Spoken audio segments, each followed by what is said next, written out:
All right, everybody. This is the 30 minutes that we sit around and wait for all week long. Now that Dr. Ebony L. Ross and I have started to do our weekly show here. Dr. Ross, how are you doing? How was your week? My week was great, Tom. I'm Nice, here, alive and nice. kicking. Yeah. So, Dr. Ebony L. Ross is with the Alliance for Positive Change. Her role primarily is fundraising. I kid around that once you see her coming, like hide your checkbook, she's gonna steal all your money. But that's not true. She's got a very sweet way about her. I can see why people donate because she's just so nice and everything too. So, great to see you again. I just want to cover a couple of things. So, the Alliance for Positive Change is putting a team together to walk May 15th, correct? In that AIDS walk in Yes, Central Park. yes, Good, in Central good. Park. Yep, we will be there So, in the morning on May 15th. perfect. So if anybody wants to participate in that, you can go to alliance.nyc. Again, alliance.nyc. That'll also give you a place where if you want to donate your time, money, whatever it is to the Alliance for Positive Change, you can do that as well. So Yeah. we'll mention that a couple of times. So, all right. So one of my pet peeves right now, and you and I were chatting a little bit before the show. And listen, people have always had, there's always been, road rage and all that kinds of stuff, but it just feels just in general that there's much more and it's becoming worse and worse. That sense where people just don't have patience and kindness for anybody else anymore. It's no like doing a favor for somebody. And I notice, I guess, a lot on the road where it's people just rude to each other, but it's also grocery stores, wherever it is. Do you feel the same way? Do you see that? Yes, everywhere I go. And I truly believe that it's been heightened throughout the COVID Uh, pandemic. It's on a level of 25. yeah, It's like yeah, off the radar. Yeah. yeah. So yeah, there's so many things happen, right? There's COVID. We've had, the price of gas is going up, the price of food's going up. The division in politics, the war in Ukraine, everything's gone on. We've had tornadoes and floods and Hmm. wildfires last night. I think so many people have just taken the attitude, wow, I'm just got to take care of myself, right? Forget everybody else. Yeah. Hmm. Yeah. Hmm. Okay. So, Absolutely. all right, And go amazing. ahead. Yeah. No, I was just So, saying it's just amazing. yeah, it is right. All right. So we can't control anybody else's thoughts and what they say or do, right? I mean, like, I can't control your thoughts. We can't control some stranger driving down the road. So how do we stay away from that mentality and not get drawn into that? Or even if you do get drawn into it, how do you recover from that? I think the first thing is doing some self assessments. I call them self assessments. Literally check in with ourselves. Right. How is our body feeling when we're interacting with people or when we're in particular environments? Am I feeling nervous? Is my anxiety kicking in? I think a lot of times when we have these uncomfortable interactions, we don't check in with ourselves. We just Right. go. like, we just go. So sometimes it's important to just assess what's going on. How am I Yeah. feeling? How's my body feeling? Before I even interact or react. Right. So and I admittedly do this on the road. I do get the road rage going, and I try so hard to not get drawn into it. I'm in no hurry to go anywhere, but I find myself, weaving in. And if somebody does something to me, I find even myself, I find myself getting a little short tempered and everything. But I think I've kind of recognized, like you said, so I've recognized it now. I'm checking in with myself, and I'm able to stop it Mhm. much more quickly, not let it go. Because do you think? I mean, you're not going to be perfect in anything you do, and you're not going to be perfect in No, this regard too. You're going to lose your no. patience sometimes. So, yeah. Yeah, Yeah. definitely. Definitely. But what the reason why it's so important to check in is because one reaction can cause a domino effect of things that can occur. So, again, like you always say, we're not perfect, we're human, Right. human beings, and things are going to happen. But checking in with ourselves Yeah. is really important. Hmm. Yeah. And recognizing that whatever confrontation you've got in most cases, probably isn't worth your time, anyways, right? It's like, Right. I use the example all the time of the road rage, where like I said, I'm in no hurry to get anywhere. Somebody may cut me off or whatever, and it really hasn't changed my day. Really, I mean, I guess it's my ego probably more than anything that's kicking in, right? Yeah. The ego. Yeah, totally. It's true. I know it. And I'll give you an example. Like that Merritt Parkway is a road here, and it's 2 lanes each direction. and it's a windy road. It's a parkway, um, and so it ends up a lot of people want to drive in the fast lane but go slow, which who cares? In the big scheme, it really isn't that big of a deal. But and I know when I get on that road that is going to happen, and I say to myself, Tom, relax, you're in no hurry. Now, once it happens to me though, and I'm fine for about 5 minutes, and then it starts happening, and then the blood pressure gets going. But I again, like you said before, yeah, I know it's funny, right? We're sitting here talking about it now, and I recognize that's the case. But I can guarantee if I go on that road today, it's going to happen again. But you're right. It's like recognizing, okay, it really isn't a big deal. But it is true. Like, I don't know. I don't think it's just men, but don't you think like I mentioned before, like the ego kicks in. It's like somebody's wronged you, right? And you're feeling that now you've got to get back to that. I literally, you're going to probably laugh about this, but I truly believe that our ego needs its own chair. Yeah. I always say like the ego needs its own seat. In the car, it needs its own seat belt because in many scenarios, the ego drives the action for whatever reason. It does. And very often, if we check that ego, and say, look at here, you need to have a seat right now. You're really getting out of control, things can subside. But yeah, ego. And I've been, part of that, I'm going to prove my point, and then when you think about it, it's like, was it really that important? I know. Was it really that serious? It kind of goes back to last week's conversation about self-love too. Like if you really love the life that you're living, then you're not letting somebody else, some person in another car drag you into like ruining your life. Right on. I have this, I always say, that's not mine. Meaning, whatever negative or destructive energy that's coming my way, it could be from a person, environment, situation. Like, listen, that's not mine. Let's think about it. We interact with so many people. We have no idea what happened 10 minutes prior to the person speaking to us. Yeah. And, they may just explode on you and it had nothing to do with you. You just happen to be caught in the crossfire. So, when we get to that point, it's like, I'm not going to waste my time to interact with this. It's not mine. I saw a great video. I think it was a TikTok video. A Hispanic woman, she was giving a speech to somebody. It looked like it was her significant other, whatever. And she said, basically was, I hope I get this correct. If I say an insult to you in Hispanic and you don't understand Hispanic, the insult doesn't bother you. It's still an insult. You said something to you, but you don't get. So it's just, she was saying that in terms of somebody says something to you that it is an insult and you do understand it. Just don't accept, like you're saying, just don't accept it. It's just no, I'm just not paying attention. It's pretty interesting the way she said it, because you think about it, she's insulting you either way, as she used herself as an example. But if she does it in Spanish, you don't understand Spanish, then it's not like it doesn't affect you. So do the same thing with any other insult. Just don't, I'm not. Yeah, you don't deserve you that person that did that to you or said that to you doesn't deserve to be in your magical world. So yeah, that's pretty cool. In the magical world, that stuff should bounce off. But the other part of it is the person that's bringing that energy to you, they sometimes don't even know. Like they don't even, maybe they haven't even processed like what's going on within themselves for multiple reasons. And so it's just so many energies just bouncing off of each other, and sometimes it's just displaced. Right. That's a good point. So maybe the person that's insulting you doesn't even understand that that's an insult to you, right? They're speaking, saying whatever. Yeah. Okay. So what do you do then? Do you then say to them, hey, I guess it depends on what person it is. If it's just some random person, maybe you don't waste your time. But if somebody that's in your life all the time, do you stop and say to them, listen, I know you didn't mean to. I hope you didn't mean to, but you insulted me with that statement? Yeah. Absolutely. I think, I also think there's a time and a place for, those type of conversations because they're so sensitive. I wouldn't do it in front of a group of people, because then it's like, okay, now it's a show.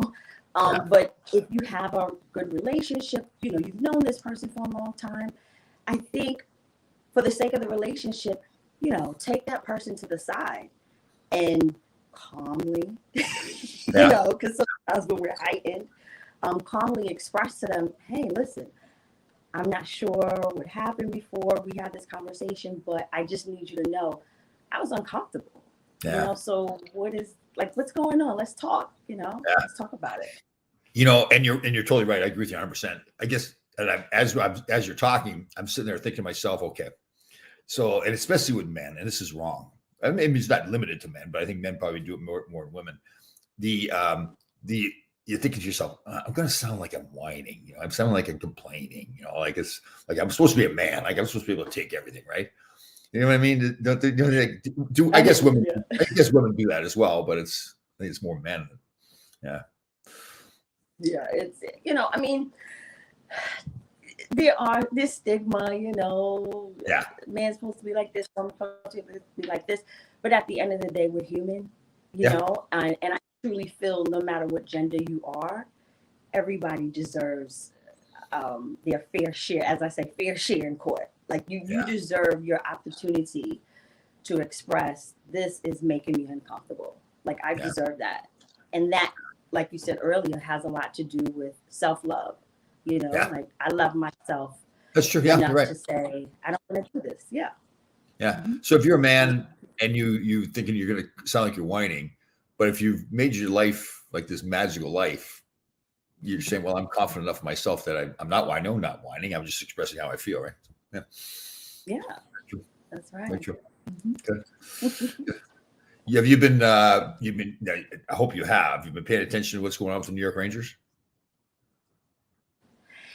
A little. I probably don't have as much insight as you do. I'm putting you on the spot. I'm teasing you. I'm kind of getting off topic here a little bit. I was just teasing you. Somebody just wrote up here, one of our followers here, let's go Rangers. That's why I started teasing you. But the Rangers are about to begin the playoffs, so they're doing well. So just teasing you. You don't have to know. Yeah. So just so everybody knows too. Go ahead.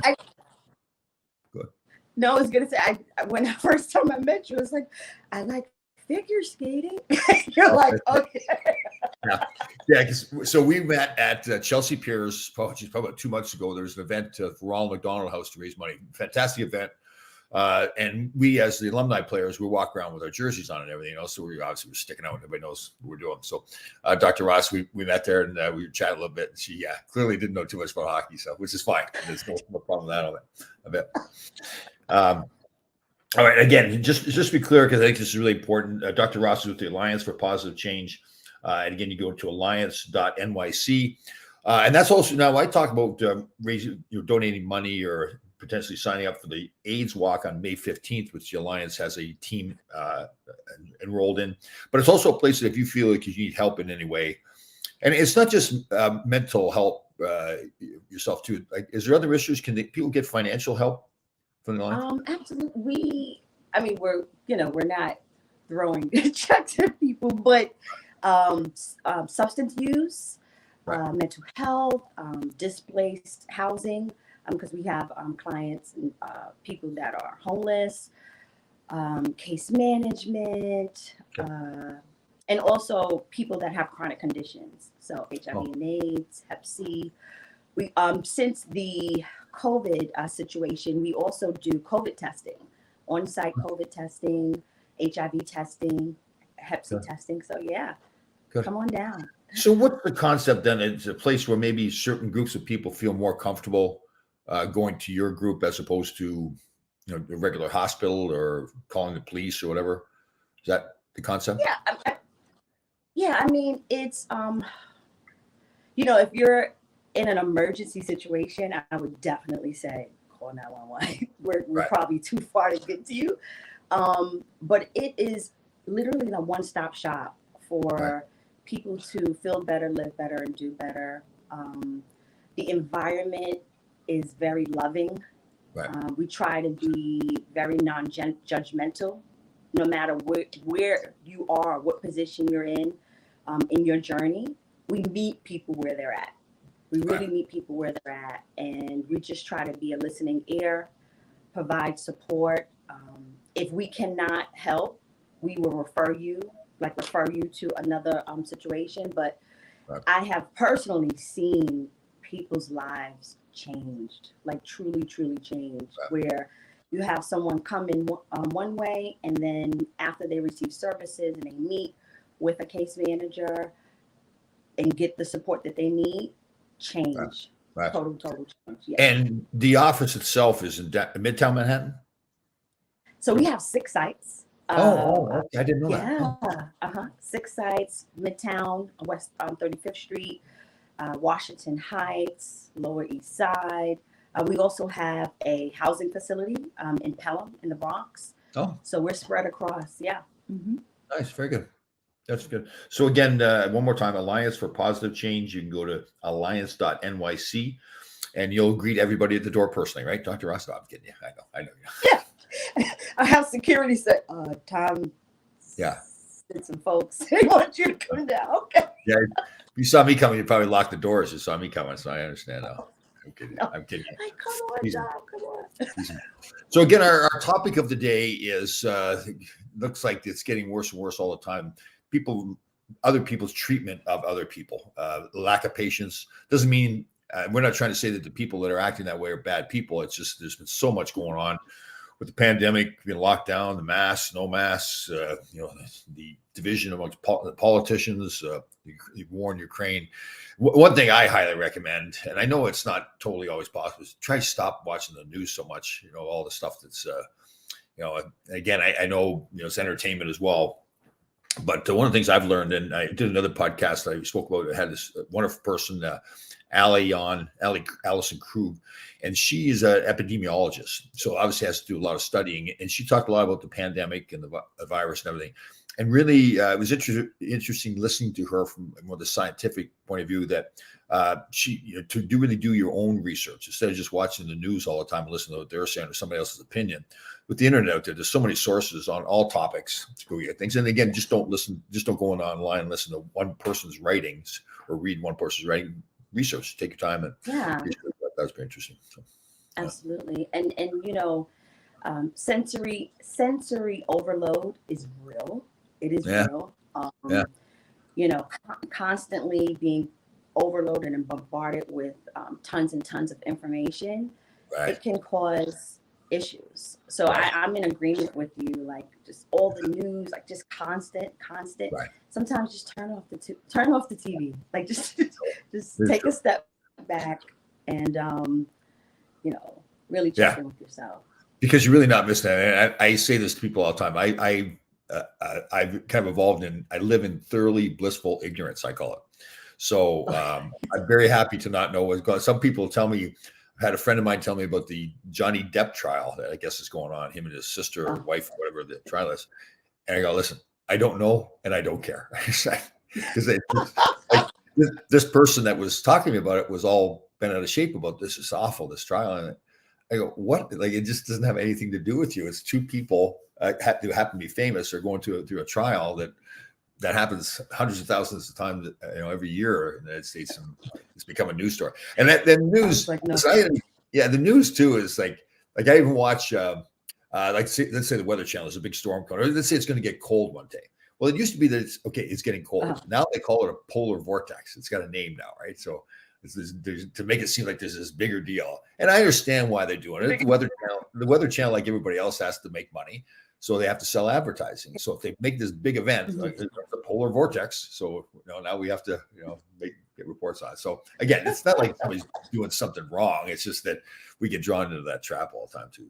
Yeah, we get drawn to it, and it can become overwhelming. And we've been talking a lot about mental health and the different challenges. Right. I really want to emphasize it is real. It's such a real situation. Right. 1 in 5 individuals are infected by mental health challenges. So we're talking about it, and I really hope people check in. When you say 1 in 5, so that could be anywhere from like depression, just feeling down, like that. Right. Absolutely. There's various ones, but anxiety, major depression, Right. and bipolar. Those are like the top three. Sure. And sometimes people are depressed and they don't even know they're depressed. Yeah. You know, Yeah. so yeah. I had a friend of mine, Corey Hirsch, great guy. We got to know each other more after the game. He played as well with the Rangers, but it was after I played. And he suffers from some mental health issues too. But he's also really done a lot of research and really educated himself in the mental health field. And he was talking about OCD, obsessive compulsive disorder. And I think people have the impression, and maybe you correct me if I'm wrong on this, but people have the impression that somebody's trying to make sure everything's straight on the table all the time. That's obsessive compulsive disorder. The way he described it was more that if I guess like when I can't remember like when AIDS started, if somebody was working like had obsessive compulsive disorder, they would, if they're around anybody, they would wash their hands all the time to make sure that they didn't get AIDS. And then when if they touch their kids or whatever, they want to wash their hands. I don't know if I'm saying that the right way or not, but I don't think the perception of OCD, what it really is, it seems like it's not totally accurate. People have this big wide spectrum of what OCD is. Is that accurate? Is that pretty accurate? Yeah, it's pretty accurate. Like if you are sitting somewhere and like you have to have the magazine in front of you face a certain way, or the salt and the pepper needs to be like, everybody uses different type of examples, but that's not always what it is. Right. Oh, and by the way, too, I want to ask you this question. So, like good PTSD, OCD, they call it a disorder. So the D at the end is because it's a disorder. I listened to one in the military. I can't remember if it was the Army, Navy, whatever it was, and he was diagnosed with PTSD. And he was kind of on a mission to have people remove the D, remove the disorder. It's post-traumatic stress. It's not necessarily a disorder. It maybe it's something that can be fixed. You're healed, whatever. Like if you've broken an arm, if you break an arm, it's not called a disorder. It's called a broken arm, and it heals, and then you don't have a broken arm anymore. Do you agree with that? That you should get rid of the disorder? I because when it comes to mental health, there's so much stigma. Yeah. Around it. When you use words like disorder, words like crazy, like those type of words, they're trigger words. Yeah. They're definitely trigger words. And so I definitely understand where he's coming from with that. Yeah. Yeah. It really made me think about it too. That there's some, like, let's say myself, if I was diagnosed with something and they call it a disorder, it's definitely got that stigma that, wow, that must be really messed up, right? Instead of just saying, like, especially with PTSD, you get post-traumatic stress. Something has happened to you and it's stressing you out, and you need to deal with it. It's not like you're a terrible person. Yeah. Absolutely. Yeah. These human beings that have gone through various scenarios, a lot of trauma, but they deserve respect. They deserve, to have dignity, and they deserve to be treated with kindness as well, regardless. Because at the end of the day, we've all been through something, and when we begin to categorize and kind of outcast people, it's just it's not fun anymore. It's totally. just Totally. Gosh, I was going to ask you something. My brain's not working well. Well, the one thing with me is, and a lot of fellow athletes have this, especially people that played like a physical sport, got multiple concussions. And I'm a big believer. My father had dementia when he passed away, and I probably had 12, 15 concussions. So I'm always aware that, I have brain damage. I don't think you can play a contact sport and then leave it and not have some form of brain damage. It's how it affects you in your everyday life. And I've really learned a lot too. And I'm not saying this is going to solve everybody's medical problems, especially mental health, but staying active and eating properly and exercising, like really stimulating your brain. Don't you think that really, again, if somebody has an issue and they need to get clinical help, they need to get clinical help. I think there's a lot of things we can do for ourselves to kind of minimize the issues that come with dementia and all those other mental issues. Yeah. Absolutely. So if I start mumbling something, don't, that's why. It's not funny. No. I just did. No. It was because I'm just glad that you're. Yeah, it is true. Being aware instead of just trying to hide it, right? It's just, I was watching a good friend of mine, this Boomer Esiason, was a former NFL quarterback. He's on CBS on NFL Today, a lot of football shows, and does a morning radio show simulcast on CBS Sports. here locally. And probably a couple of years ago, they were on the discussion about concussions and everything. And he just flat out just said, well, yeah, I'm assuming I've got CTE. And he said it very matter of factly that, yeah, he was an athlete. And the other people that were in the room with him were kind of shocked that he had that approach. These guys were non-professional athletes. They played sports as kids, but they were more surprised that he took it that way. And and it was interesting because I just felt the same way, that it was like, yeah, I mean, that's part and parcel. And people even asked, like, if you knew that you're going to get brain damage or potentially damage your brain, would you do it again? And most of us would say, yeah, we do it twice. We do it over again. Yeah. But Yeah. definitely. All right, one more time. So we've got, first of all, the Alliance for Positive Change has a team put together for a May 15th walk at Central Park to benefit the AIDS research. And what time, do you know what time that starts? Is it early in the morning? Well, my group is going to be at the park at about 7:30, 8 a.m. Okay. Yeah, really early. You know, we're going to set up our station, and we're going to have breakfast and get people pumped up for the walk. Okay, good. All right. And again, if you want more information about that and other topics, you can go to alliance.nyc. And that's where, again, you can go get help there. If there's some issues you have, you can donate money, you can donate time. And Dr. Ross personally answers the phones there 24/7. No, I'm just kidding. You know what I was thinking too? You're also an ordained, what again? Evangelist. Evangelist. Very good. So you get a lot of, you're a doctor, you're an ordained evangelist. Oh, you can do anything, right? Listen, I feel like we don't know how much time we have here, and sky's the limit. Like just your interests, your goals, just go for it. Yeah, go for it. Absolutely. Yeah, don't waste time. I agree. Well, it's great to see you again. We're going to try to do this every week here at 10 o'clock on Saturday mornings. If people have topics that you want us to discuss, you can write to me. We'll get them and do some research on it and get back to you. So it's great to see you again, Doc. Good to see you too, Tom. Thank you. We'll see you next week. Doctor. All right. Take care. Bye, everyone.